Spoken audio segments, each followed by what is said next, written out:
Salut à tous et bienvenue sur AZ237. Afin d'hériter de la fortune du cheikh Amin, son fils Abdel devait respecter ses dernières volontés, sinon toutes ses propriétés resteraient entre les mains du fils illégitime Yassir.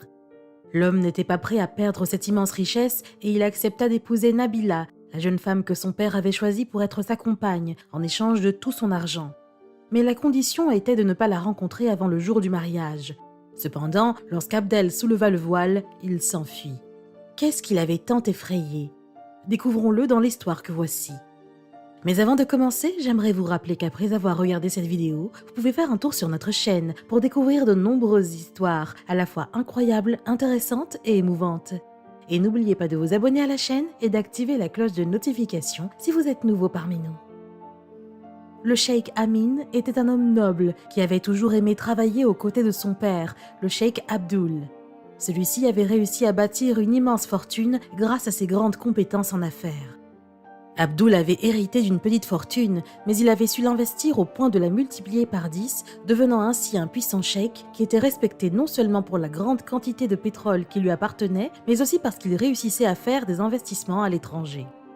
Amin, son fils unique, a toujours admiré tout le travail qu'il a accompli et il lui avait promis que lorsque son tour viendrait de s'occuper des affaires, il ferait de son mieux pour préserver tout ce qu'il a accompli au prix de ses efforts. Amin avait étudié les finances et une fois diplômé, il décida de rejoindre immédiatement l'équipe de travail de son père, où il devint une pièce fondamentale pour faire face à la situation qui les avait mis en difficulté en raison d'une récession provoquée par la chute du prix international de pétrole. Le jeune homme était suffisamment habile pour conserver des actifs et réduire les pertes au minimum, alors que certains sheikhs avaient des pertes énormes dans leurs revenus et d'autres faisaient carrément faillite. Le cheikh Abdul était impressionné par les capacités de son fils et en était très fier, car il savait que sa fortune était entre de bonnes mains. Amin était un très bel homme et son père l'avait fiancé à une cousine dont il n'était pas amoureux, mais il savait qu'il devait tenir sa parole. Les deux familles se mirent alors à préparer le mariage. Mais en secret, Amin était amoureux d'une des ouvrières de l'entreprise de son père. La jeune femme n'était pas arabe et elle était venue sur ces terres uniquement pour des raisons professionnelles.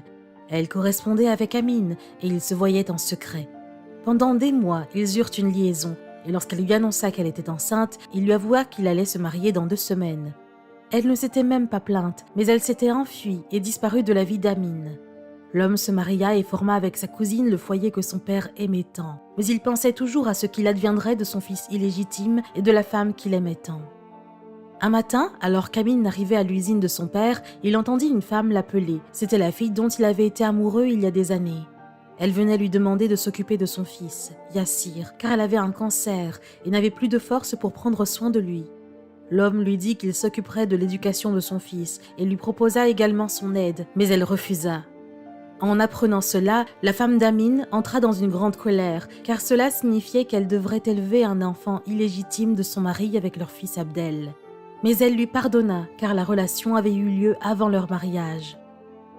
Les demi-frères grandirent ensemble, et tandis que Yassir s'avérait être un fils obéissant et très formel, Abdel, lui, ne montrait aucun intérêt pour quoi que ce soit dans la vie, sachant que la richesse était garantie. Alors, quand il grandit, il devint prodigue, sortait tard et était grossier. Il aimait s'amuser et fuyait le travail. Yassir, quant à lui, avait étudié les affaires comme son père et travaillait dans l'entreprise familiale dont il savait qu'il ne pourrait pas hériter parce qu'il était un fils illégitime. Amin aimait ces 2 garçons. Cependant, lorsqu'il se sentit malade et sachant qu'il ne pouvait pas léguer sa fortune à Yassir plutôt qu'à Abdel, il écrivit un testament dans lequel il dit que pour obtenir sa fortune, Abdel devait épouser une fille qu'il avait choisie et ne la rencontrer que le jour du mariage. 1 an après avoir écrit ce document, cheikh Amin mourut et son avocat indiqua à son fils légitime la condition qu'il devait remplir. L'homme qui avait 40 ans accepta immédiatement d'épouser la femme désignée par son père. Lorsque le jour du mariage arriva et que vint le moment de soulever le voile qui couvrait le visage de la mariée, il fut pétrifié et s'enfuit, laissant la jeune fille debout. Elle laissa immédiatement échapper ses larmes. Yassir vint pour la réconforter et lui dit qu'il l'épouserait. La cérémonie eut lieu et ce que personne n'imaginait, c'est qu'en ne respectant pas les dernières volontés de son père, Abdel ne pourrait pas recevoir un centime d'héritage car son père avait choisi Nabila à cause de son honnêteté et de son intelligence qui aurait pu l'aider à redresser sa vie, bien que physiquement elle ne soit pas très gracieuse. Yassir se maria et tomba amoureux de l'âme de Nabila, et lorsqu'il revint de sa lune de miel, il fut surpris de voir que le notaire l'attendait, car il allait lui annoncer que puisque son frère Abdel était l'héritier légitime, mais qu'il n'avait pas respecté la volonté de son père, il était le second dans la lignée héréditaire, et il deviendrait donc le propriétaire de toute la fortune de Cheikh Amin. Yassir ne pouvait pas croire une telle nouvelle et était très heureux. Cependant, comme il était un homme bon, il commença à chercher son frère, mais il ne put trouver sa trace car, s'étant dépouillé de son héritage, il se consacra à boire de l'alcool et à fréquenter les mauvaises personnes. Yassir ne cessa pas de le chercher jusqu'à le retrouver et lui dit qu'il lui donnerait la moitié de l'héritage à condition qu'il devienne l'homme responsable et bon que son père désirait tant. Après 6 mois de rééducation et de thérapie en tout genre, Abdel était prêt à affronter sa nouvelle vie. Il commença à travailler aux côtés de son frère Yassir, qu'il avait toujours considéré comme un fils illégitime. Il tomba lui aussi amoureux, se maria et parvint à gérer correctement l'argent que lui donnait son frère.